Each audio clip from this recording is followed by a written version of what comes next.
जब Elon Musk 12 साल का था तो उसने कंप्यूटर कोडिंग करना सीखी और अपनी वीडियो गेम बनाई जो उसने $500 में बेची थी। इलॉन मस्क ने अपनी लाइफ में बहुत से रिस्क लिए और वो पॉवर्टी से मिलियनेयर बन गया, जिसने अपना सारा पैसा दुनिया को बेहतर बनाने के लिए दोबारा इन्वेस्ट कर दिया। इलॉन को रियल लाइफ टोनी स्टार्क भी कहते हैं और वो दुनिया का अमीर तरीन बंदों में से एक है। इलॉन आज Twitter, SpaceX, Tesla, the boring company, solar city और ओपन एआई जैसी कंपनीज का फाउंडर और इन्वेस्टर है। इस वीडियो में आप देखेंगे कि कैसे अफ्रीका में पैदा होने वाला बच्चा दुनिया का अमीर तरीन बंदा बना। इलॉन मस्क 28 जून 1971 को प्रीटोरिया, साउथ अफ्रीका में पैदा हुआ। इलॉन 3 बहन भाई थे। उसके वालिद इलेक्ट्रोमैकेनिकल इंजीनियर थे और उसकी माँ मॉडल और डाइटिशियन थी। इलॉन मस्क बचपन से ही दूसरों से मुख्तलिफ था। वो अक्सर ख्यालात में इतना गुम हो जाता था कि उसको आसपास कुछ भी सुनाई नहीं देता था। वह दोस्तों के साथ खेलने के बजाय लाइब्रेरी में बुक्स पढ़ता रहता था और अक्सर स्कूल में बच्चे उसको बुली करते हुए बहुत मारते थे।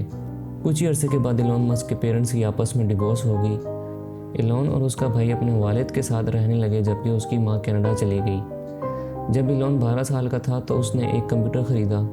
उसमें वो गेम्स खेलता और कंप्यूटर प्रोग्रामिंग स्टडी करता रहता था। उसने एक कंप्यूटर गेम ब्लास्टर बनाई जो पीसी मैगजीन ने $500 की खरीदी, जो उस दौर में एक बहुत बड़ी अमाउंट थी। जब इलॉन मस्क 18 साल का होने वाला था तो उसने कनाडा अपनी माँ के पास शिफ्ट होने का फ़ैसला किया। वहाँ उसने स्टडी के साथ साथ और जॉब्स की और 1997 में फ़िज़िक्स और इकोनॉमिक्स में बैचलर्स की डिग्री कंप्लीट की। वहाँ उसे internet, renewable energy and space exploration में इंटरेस्ट हो गया था।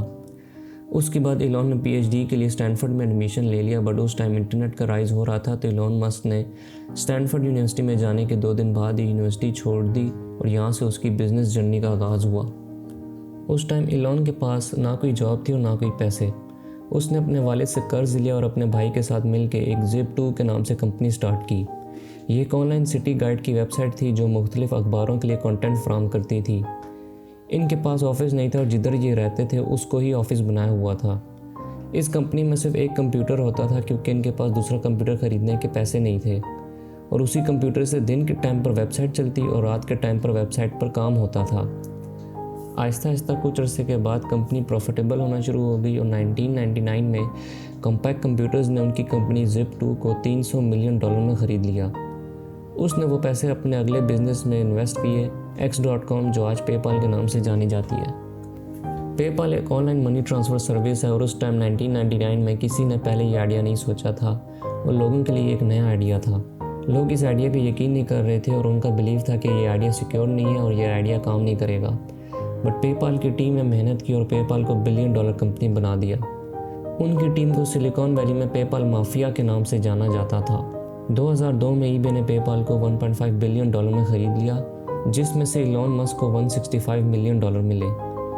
पेपाल माफिया के बाकी लोग भी $1 बिलियन टेक कंपनीज के मालिक बन गए थे, जिसमें से कुछ के नाम हैं लिंक्डइन, यूट्यूब, येल्प और रेडिट। अब इलॉन मस्क ने new rocket company SpaceX start की और उसमें उसने $100 मिलियन इन्वेस्ट किए। साथ ही उसने एक और इलेक्ट्रिक कार कंपनी टेस्ला में $70 मिलियन इन्वेस्ट किए। कुछ लोगों ने इलॉन को पागल कहा क्योंकि उसने अपना सारा पैसा न्यू कंपनीज में इन्वेस्ट कर दिया था। स्पेसएक्स के पास 3 रॉकेट लॉन्च का बजट था। उन्होंने जब वो रॉकेट लॉन्चेस की तो तीनों की तीनों फेल हो गई और उनका रॉकेट हवा में ही एक्सप्लोड हो गया। अब इलॉन के पास पैसे भी ख़त्म हो गए थे।